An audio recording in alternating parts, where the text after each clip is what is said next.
আজ শুক্রবার। আজ কিন্তু আমরা শুরু করে দিয়েছি ভোরবেলা থেকেই যাত্রা। প্রথমেই আমরা ঘুরবো মথুরা, মথুরার পর আমরা চলে যাব গোকুল, গোকুলের পর আমরা যাব বৃন্দাবনে। মানে বৃন্দাবন তো আমরা আগের দিনই ঘুরেছি বৃহস্পতিবার, কয়েকটা বাকি ছিল, সেগুলো কিন্তু আজকে হোটেলে পৌঁছানোর আগে সেই জিনিসগুলো আমরা একটু দেখে আসবো, সাথে তোমাদেরকে তো সেগুলো শেয়ার করব। এখন আমরা নদী পার হয়ে যাচ্ছি সেই ঘাটে, বিশ্রাম ঘাট। ওখান থেকেই কিন্তু আমরা চলে যাব দ্বারকাধীশ মন্দিরে। এই মন্দিরটা ভীষণই সুন্দর মন্দির। আচ্ছা, আর একটা কথা বলে রাখি, সেটা হচ্ছে মথুরাতে কিন্তু কৃষ্ণের যে জন্মস্থান রয়েছে সেখানে একদমই ক্যামেরা অফ ছিল, আমরা কোনোভাবে ভিডিও করতে পারিনি, দুঃখিত, তোমাদেরকে সেটা দেখাতে পারলাম। আমরা কিন্তু চলে এসেছি দ্বারকাধীশ মন্দিরে। বহু বছরের পুরনো এই মন্দির, ভীষণই সুন্দর মন্দির, তোমরা দেখলেই বুঝতে পারছো। এই বৃন্দাবন মথুরার একটা গল্প, সেটা হচ্ছে এখানে কিন্তু ডাইরেক্ট গিয়ে রাধা মাধবের মূর্তি আমরা দেখতে পারি না, এখানে অপেক্ষা করতে হয়, বিরতি টাইম চলে, কিছুক্ষণ অন্তর অন্তর ঠাকুরের মুখ আমাদেরকে দর্শন করানো হয়।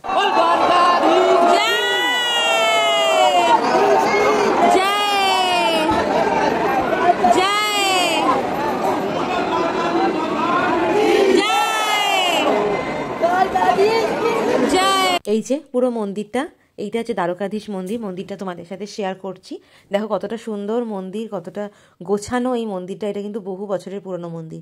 তারপরে আমরা চলে এসেছি বিশ্রামঘাট। এই যে এখানেও মন্দির রয়েছে, এখানে মহাদেবের মন্দির সামনে দেখতে পাচ্ছ, পাশে কিন্তু রাধাকৃষ্ণের মন্দিরও রয়েছে। তারপরে কিন্তু আমরা চলে গিয়েছিলাম কৃষ্ণের জন্মস্থান, সেখানকার ভিডিও আমি একদমই করতে পারিনি। আর সেখানে প্রচণ্ড কড়াকড়ি একটা গার্ড রয়েছে, তারা খুব ভালোভাবে চেক করছে, মানে কেউ কোনোভাবে ফোন ভেতরে নিয়ে ঢুকতে পারবে না, সাথে একবার বেরোলে সে আবার নতুন করে চেকিং করে ভেতরে ঢুকতে হবে। নেক্সট কিন্তু আমরা চলে যাব রাধারানীর জন্মস্থান। এই যে মন্দিরটা দেখতে পাচ্ছ, এই মন্দিরটা হচ্ছে শ্রী লাডলি রাধারানীর জন্মস্থান মন্দির। এই জায়গাটা হচ্ছে ধবল গ্রাম। বচ্চনাতে কিন্তু রাধারানীর বাল্যকাল কেটেছিল, আর এই ধবল গ্রামে কিন্তু রাধারানীর জন্মগ্রহণ হয়েছিল। চলো মন্দিরটা তোমাদেরকে দেখাই, খুবই সুন্দর ছোটোখাটো একটা মন্দির।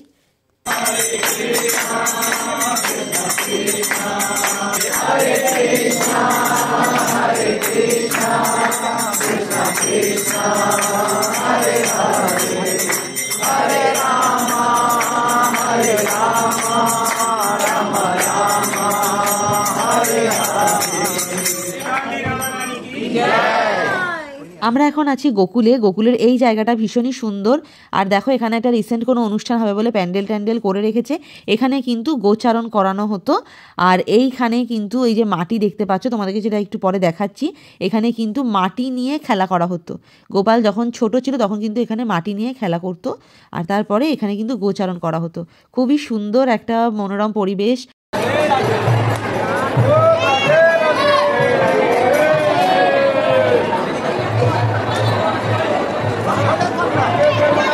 এই যে তোমাদেরকে আগেই বললাম, এই যে রমণরথী জায়গা, যেখানটায় রাধা কৃষ্ণ তার সখাদের নিয়ে কিন্তু বালি খেলতো, মানে মাটি নিয়ে হোলির মতন করে রং খেলতো এই জায়গাটায়।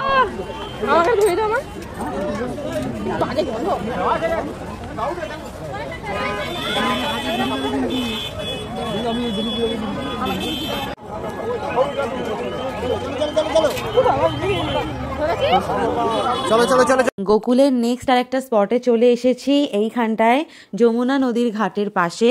এখানে কিন্তু আমাদের গোপালকে, যখন গোপাল দুষ্টুমি করতো এদিক ওদিক চলে যেত, তখন গোপালের মা মানে মা যশোদা এখানে কিন্তু গোপালকে ওই কাঠের গুঁড়ির সাথে কিন্তু আটকে রেখে দিত। এই সেই জায়গাটা তোমরা হয়তো দেখলেই বুঝতে পারছো কতটা ভিড় ওখানে রয়েছে। আমি তোমাদেরকে দেখানোর চেষ্টা করছি। এই যে এই সেই জায়গাটা, এখানে কিন্তু এই যে শিলাটা রয়েছে, যে এখানটা যে কাঠের গুঁড়িটা রয়েছে, এখানটায় কিন্তু এর সাথে কিন্তু বেঁধে রাখতো।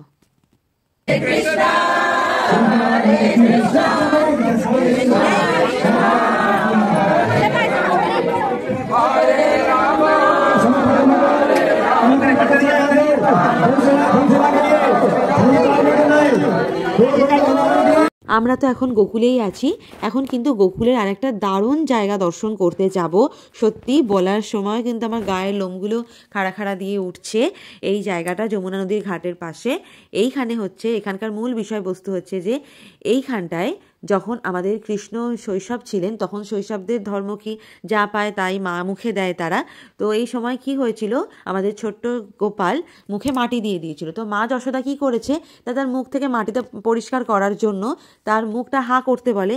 তো যখন মুখটা হা করে সেই সময় তিনি দেখেন যে আমাদের ছোট্ট গোপালের মুখে পুরো বিশ্ব ব্রহ্মাণ্ড রয়েছে। ওই দেখে তিনি ওখানেই জ্ঞান হারিয়ে মানে অজ্ঞান হয়ে গিয়েছিলেন। এই সেই জায়গাটা, এই যে সেই যমুনা নদী, কতটা সুন্দর মনোরম একটা দৃশ্য।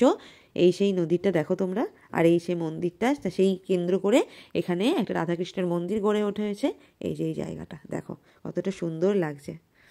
নেক্সট চলে এসেছিলাম চিন্তাহরণ মহাদেব মন্দিরে। চিন্তাহরণ মহাদেব মন্দিরের নামকরণটা কেন হয়েছিল বলি, মা যশোদা খুব চিন্তা করতেন তার গোপালকে নিয়ে, কেননা গোপাল খুবই দুষ্টু, আর সেই ক্ষেত্রে উনি একবার যমুনা নদীতে হারিয়ে গিয়েছিলেন। তো সেই সময় মা যশোদা খুবই দুশ্চিন্তা করছিলেন। মা যশোদা দুশ্চিন্তা ভাঙার জন্যই কিন্তু মহাদেব মা যশোদাকে বলেন যে চিন্তা না করার জন্য, বা তাকে অনেক রকম সান্ত্বনা দেয়। সেই জন্য তিনি এইখানে প্রতিষ্ঠিত হয়েছিলেন, তাই এখানটায় নাম হয়েছে চিন্তাহরণ মহাদেব মন্দির। তোমাদেরকে দেখানোর চেষ্টা করছি আমি, তোমরা দেখলে বুঝতে পারবে। এখানে মহাদেব চিন্তাহরণ মহাদেব নামে পরিচিত, কেননা উনি এখানে এসেছিলেন মা যশোদার চিন্তা কমানোর জন্য। দুপুরবেলার মধ্যে কিন্তু আমাদের গোকুল ঘোরা কমপ্লিট হয়ে গিয়েছে। যা যা আমাদের দেখানোর কথা ছিল সবটাই আমাদেরকে দেখিয়ে দিয়েছে, আর সেগুলো সবটাই যতগুলো সম্ভব হয়েছে দেখানো সবটাই তোমাদের সাথে শেয়ার করেছি আমি।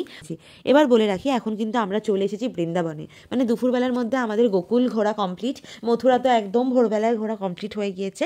এখন আমরা বিকেলবেলা হয়ে গিয়েছে, খাওয়া দাওয়া করে কিন্তু আমরা চলে এসেছি বিকেলবেলাতে। তো বিকেলবেলায় আমরা এখন মথুরা ক্রস করে বৃন্দাবনে এসে গিয়েছি। এখন যেটা দেখতে পাচ্ছ বৃন্দাবনে এই মন্দিরটা, এটা হচ্ছে বৃন্দাবনের ইস্কন মন্দির। এই মন্দিরটা খুবই সুন্দর মন্দির। এই দেখো কৃষ্ণ বলরাম মন্দির, এই মন্দিরটা খুবই সুন্দর। মন্দিরটা তোমাদেরকে পুরোটা ঘুরিয়ে ঘুরিয়ে দেখাচ্ছি, তোমরা দেখলেই বুঝতে পারবে যে কতটা সুন্দর মন্দির, কত সুন্দর নিখুঁত কাজ করা, মানে সত্যি মন জুড়িয়ে যাবার মতন।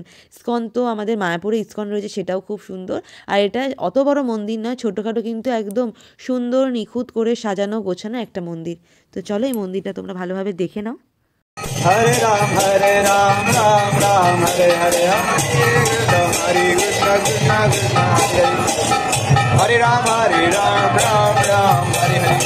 কৃষ্ণ বলরাম মন্দির দেখার পরে আমরা কিন্তু চলে এসেছি বৃন্দাবনেরই আর একটা দারুণ মন্দির দর্শন করতে, সেটা হচ্ছে বৈষ্ণব দেবী মন্দির। এই মন্দিরটা নতুন তৈরি হয়েছে। এছাড়াও বৃন্দাবনে কিন্তু আরও অনেক অনেক দারুণ দারুণ মন্দির তৈরি হচ্ছে, সেগুলো এখনও বানানো হচ্ছে। মনে হয় আরও 5 থেকে 10 বছর পরে ওগুলোও কমপ্লিট হয়ে যাবে। পুরো বৃন্দাবনের এপাশ ওপাশ দুপাশেই শুধু মন্দির আর মন্দির, নানা ধরনের মন্দির। আর মন্দিরগুলো এত সুন্দর করে সাজানো, মানে কি বলবো, না বললে আর মানে হবে না, এত সুন্দর করে সাজানো। চলো তোমাদেরকে এবার ঘুরে দেখাই যে কি সুন্দর করে সাজিয়েছে। এই যে প্রথমেই দেখতে পাচ্ছি মা বৈষ্ণব দেবীর একটা মূর্তি, এটা দারুণ সুন্দর করে বানানো, কি বলবো। চলো ভেতর দিকে যাই, তাহলে তোমরা বুঝতে পারবে।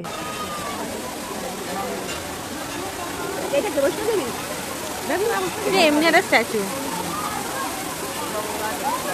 গঙ্গা গঙ্গা।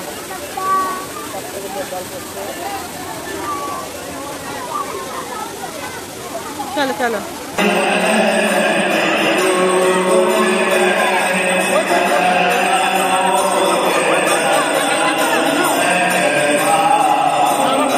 আগের দিন মানে বৃহস্পতিবার দিন আমরা বৃন্দাবনটা ঘুরেছি, তাও 2-3টে স্পট বাকি ছিল। আজকে এই 2টো স্পট আমরা কভার করে নিলাম।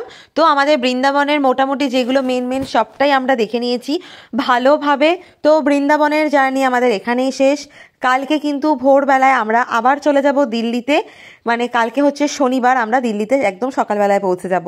তো চলো ভিডিওটা আজকে এখানে এইটুকুনি থাক, দেখা হবে পরবর্তী নতুন আর একটা ভিডিওতে পরের পার্টে। তো দিল্লিতে আমরা কি কি দেখলাম সেটাই তোমরা দেখার জন্য আমাদের সাথে থেকো। Tata, bye bye.